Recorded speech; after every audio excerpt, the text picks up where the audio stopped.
Hello students, welcome to the lecture of Marketing and Retail Business. Today we are going to cover Unit 1. In this we will study the retailing concept, scope and retail management. Now the objective of retail management is to study the definition and scope of retailing in India. It is to study and manage the supply chain. It is to focus on evolution of retail trade in India. To build upon the functions of retail chain, to study the drivers of change in retail trade and to focus on the challenges of retail industry in India. This will also cover the theories of retail trade which are important. Now, let us study first the concept and definition of retailing. Retailing deals with exchange of goods and services involving a direct interaction with the customer. Retailing involves building convenience for the customers, giving easy delivery, crystallizing small and customized sales for small customers and looking into customer problems. So, when we study about the concept of retailing, it is important to understand that the market is a combination of various retailers put together, and here is the place where the customer meets the manufacturer. Through this phase, retailer tries to arrange the goods and services for the customers, because customer is busy and he has no time to reach to the manufacturer. So, he has to buy from the retailer, and retailer is an important chain of any business and any economy. Let us study the supply chain. Here we have the manufacturer, then the manufacturer gives the goods to the wholesaler, wholesaler gives the goods to the retailer, and the retailer sells the goods to the customer. Now, when we study the supply chain, it is important to realize that the distance between the manufacturer and the customer is large, not only in terms of place and distance, but also in terms of the money and in the facilities which are generally arranged, because the manufacturer has a big layout and the goods which are sold by him are in bulk. So, any customer cannot buy goods in bulk, he needs goods and articles in terms of his utilities. So, the investment is very high. The problem of investment is generally solved by the manufacturer, who is a big investor, and he gives his goods to the wholesaler, who is also a big giant in terms of money and financial power. The wholesaler basically connects with the retailer to give services to the customers. So, supply chain is essential to connect the retailer and the customer, where the goods and the raw materials and the facilities are generally supported by the backside operations. Now, let us study the retailer's role in managing the product supply. Suppose we have manufacturers of brand A, brand B and brand C. Here is the wholesaler who deals with brand A and C, and there is another wholesaler dealing in brand C and B. But the retailer combines the product format, creates the total product line. So, what is the specialized function of each component in this is that each has money problems and the financial problems, and according to the investment they try to make combinations, and when these combinations are given in small assortments and arrangements and presentations, the retailer has the best possible solution for the customer, and here the customer can have a look into the large variety and range of all the manufacturers and of all the wholesalers who have different combinations of buying and selling the goods. Now, let us see the evolution of retail trade in India, how basically markets emerged. The emergence of Haat Bazaar, Melas and Mandis have been a part of study, which developed in form of Kirana stores and which are stand stores or nearby stores. Then was the development of supermarkets, malls and specialty stores. Now, when we see this diagram, we generally see that when the customers used to buy things, they had, when development was not very high, they had small Kirana stores and the mandis which were generally selling the goods. But with the evolution of time, technology and the facilities, the Kirana stores started expanding their scope of business and they were converted into large malls and specialty stores, where the organized retail has become a much wanted format of doing interactions with the customers. Beyond this evolutions, we have the impact of information technology, which has generally governed the malls through the technology to connect to the customers through internet shopping.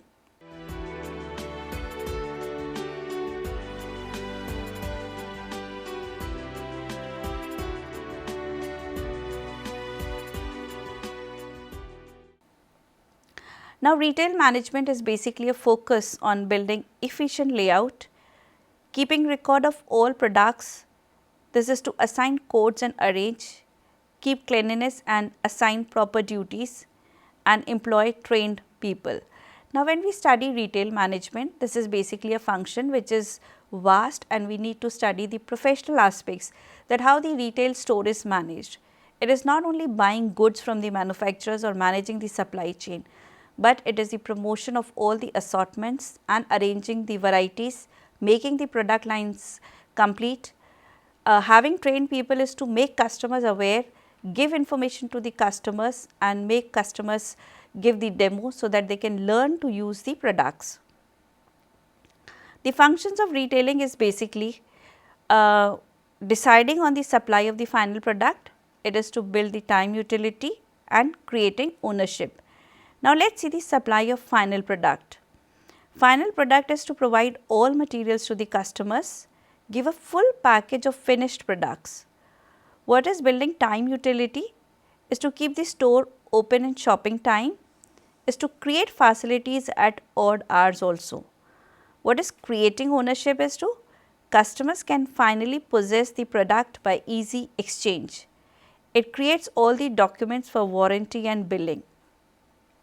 Now, when we study the functions in detail, that what are the basic aspects of retailing, it is when you connect to the customers, it is not only you are giving products, but you are giving services in form of information, giving them the documents, arranging for the exchange, making arrangement for even the facilities, like you have connecting banks through credit cards, and it is to give the warranties and the exchange letters, creating contracts, everything related to the convenience of the customer is the function of the retailer.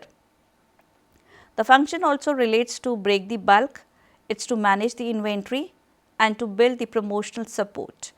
Now, when we talk about the breaking the bulk, it is to reduce the cost of transportation, create utility of place and delivery. Managing inventory involves building easy availability. It is also to keep the stock for the emergency of the customer. What is the promotional support? It is to build marketing promotion for customers and to create their store brand value. Now, when we talk about the bulk aspect, that is you have to break the bulk. Retailers are buying goods in bulk and they are giving or converting that goods into small assortments or the packages which are given in small prices. So, the customers have easy access to the purchase of goods. Not only the bulk is broken, but even the EMIs are decided, so that the kind of the pressure of not giving money in one installment is on there on the customers. So, the retailer has not only the function of breaking the bulk, it is to divide the burden of financial installments also. The inventory management is basically to look after the inventory and take care of the goods and services which generally get obsolete. And the promotional is beyond manufacturers and the brand promotion, we have the store promotions also, where the store tries to attract the customers through his brand value. So, the customers get the comfort and the convenience of extra access of promotions and incentives from the store to buy the goods in an easy way. Now, the drivers of retail change in India is the changing income profile and the growth of young population. It is the impact of media and technology. It is the increased urbanization and education. Now, what is the force behind the growth of retail trade in India? It is because generally the population which is emerging is more fashionable and more trendy. They are searching for goods and services which generally standardize their life. They are also impacted by the media and the technology, where the needs have increased. It is not only food and security and clothes, but beyond that you have life guided by gadgets. So, it is the increased urbanization requiring automobiles, more gadgets, connectivity and more facilities which forces people into markets. These are the reasons why retail trade is growing and is increasing the impact on the economy.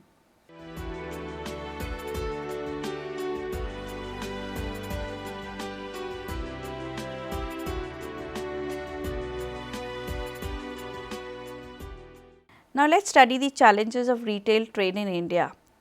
First is the challenges posed by the government. Retail as an industry is still not recognized. Lack of infrastructure, multiple taxation structure, lack of sufficient aid and consultancy.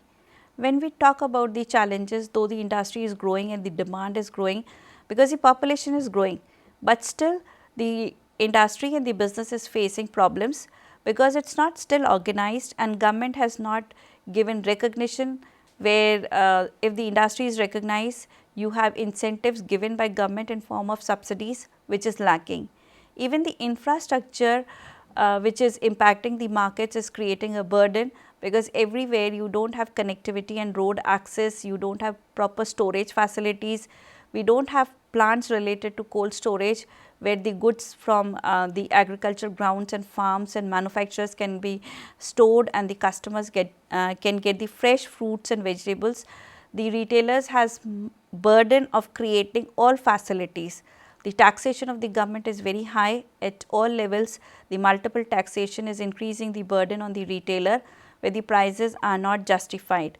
And there is obviously the consultancy and the financial support and investment opportunities are less in a country where unorganized retail prospering is hindering the growth of high level business opportunities. The challenge of retail trade is also impacted by the competition and technology. It is the increased players in the market, new entrants, global brand store entering markets, internet and e-shopping. The challenges of the retail are beyond domestic markets. The global markets have combined where even the global markets and the brands have entered and designed their own stores which are generally giving a fierce competition to small kirana stores or the small stores or the department stores because they have high investment and the high facilities to promote their goods to the markets. The e-shopping and the internet is also posing a great and a big barrier or a challenge to the markets where the access to the computers is more easy because it saves the transportation cost for the customer. The challenge of retail business is also where the consumers pose a challenge in form of the changing patterns, the globalized standards demanded. They get attracted by media and demand more variety and depth. They want shopping experience with low margin. Even the consumer is becoming more aware. He is demanding more goods where it becomes a pressure for the retailer to manage the inventory. As to manage inventory, a financial burden is required. The kind of the demands for the customers are changing very fast. The trends are impacting the markets in a way where the media and the technology change and bring a revolution. So, it is difficult for the retailers to keep pace with the changing times.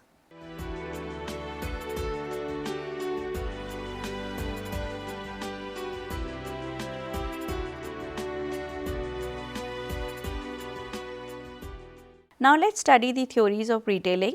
We will first study the wheel theory of retailing.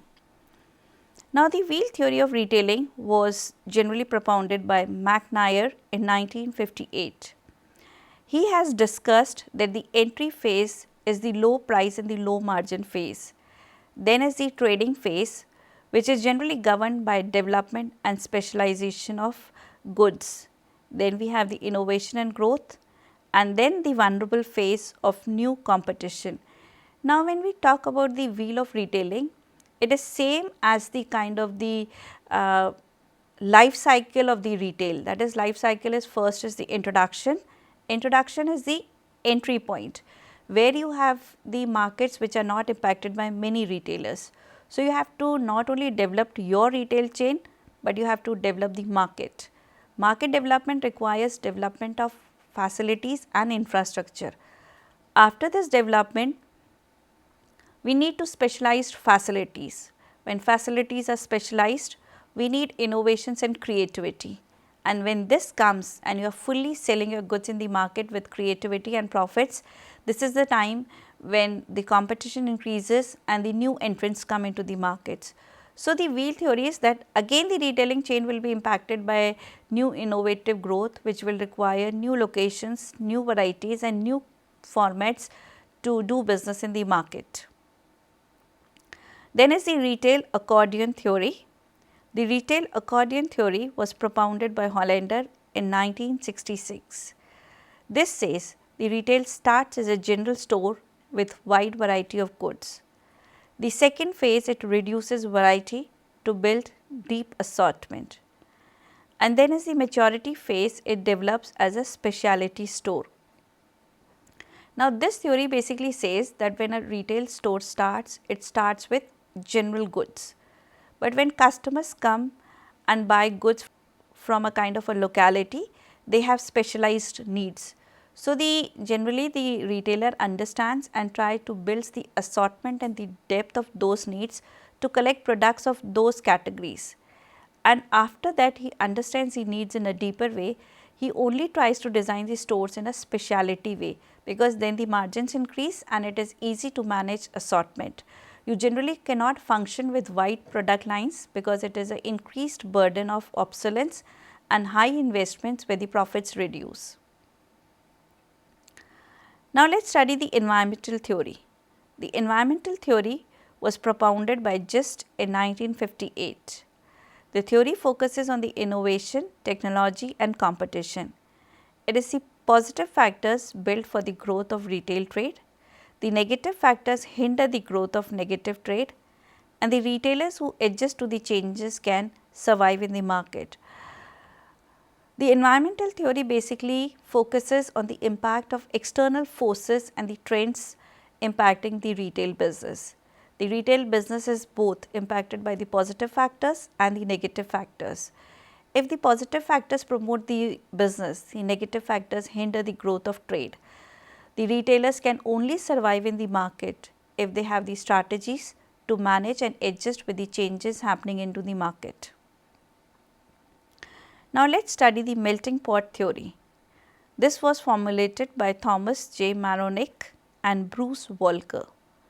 In this, the retail formats in the format of evolution and growth try to copy the advantages and innovations of each other and mature to become almost the same format with uniform facilities and prices. Melting pot theory basically focuses that maybe the stores emerge in a different way, but as the customers come and they see each other, they try to give the standardized same facilities with standard prices and with uniform facilities. So, the markets become standardized because in course of evolution they try to compete with each other in a uniform way.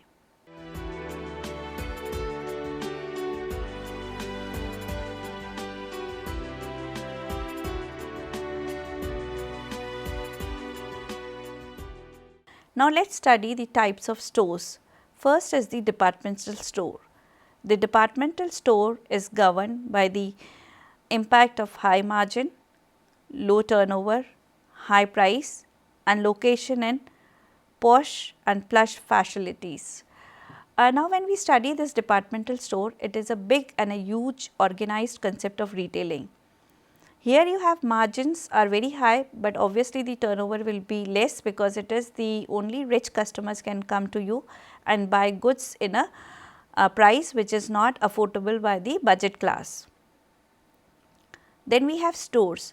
We have discount stores which have low margins, high turnover, low price, self service and you have low rent location. These stores are generally located in markets which have property rented at low rental prices, and here the customer profile is also like a category of customer which is generally lower middle class who cannot afford high products with high margins or high prices. So, generally here the budget goods are available with budget prices.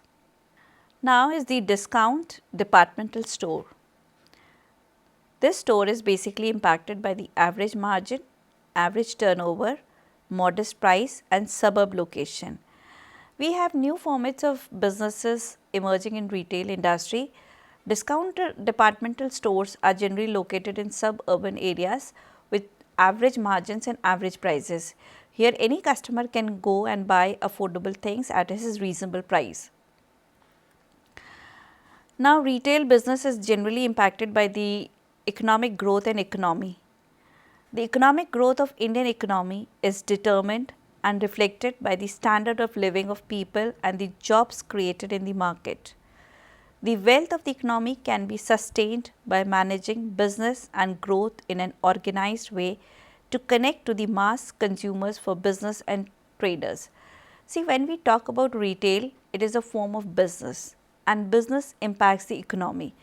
The economic development of any country is generally reflected by the standard of living of the people there. If the poverty is low and the people are earning more, that means the business will flourish and people will use more goods. And when you use more goods, the retailers are the only people who can connect the markets with the customers. In this knowledge based economy, the economy is witnessing the digital and the information revolution which is transforming e-business. The platforms are integrating retail business with manufacturers to have access to quality and diverse products. The growth of retail sector is governed by high customized products and services given to consumers in high quality way. Now when we talk about knowledge economy, this is impacted by the learning organizations and the emerging innovations in technology. This has changed the retail business scenario where e-retailing and internet has taken a central stage in business. Here the kind of the format and the concept of business is changing. The customers are becoming aware, demanding more customized and fashionable products which is generally assorted with the combination of both the physical and the e-stores. Now when we talk about retail entrepreneurs, what is the impact of factors? Let's study. First is capital, training, education, technology and then infrastructure. When we talk about capital, it is the positive business environment created by money and investment. The training and education basically involves the knowing of the market and connecting with the local customers. Technology and infrastructure supports development of segments for creating business. Now retail also is a kind of a business which promotes entrepreneurs who have low investment and entrepreneurs who have high investments. It depends on the amount of capital you have and the amount of specialized knowledge you have. Sometimes the local customers have very local demands in terms of food, cuisines, traditions, festivals. So these demands are understood by the retail entrepreneurs and the combinations are created, decided and sourced from various markets to give facilities to the customers. So even retail entrepreneurs in terms of non-organized formats are emerging in the market and impacting the business in a big way. Factors impacting retail growth of Indian economy basically relate to marketing and branding, availability of financial resources, it is infrastructure and networking and training and development.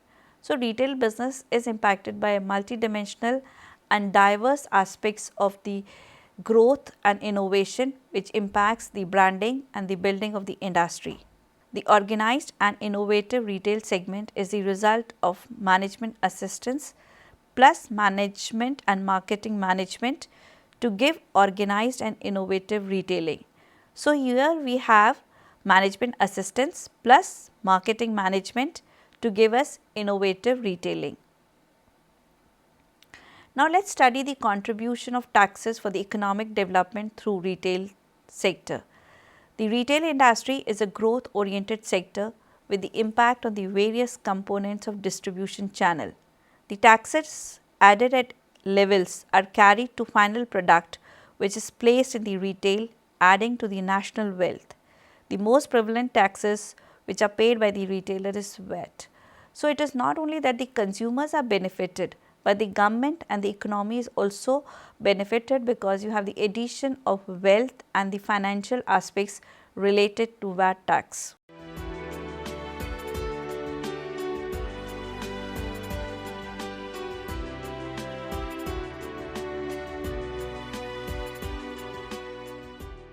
Now, let us study the summary of this lecture.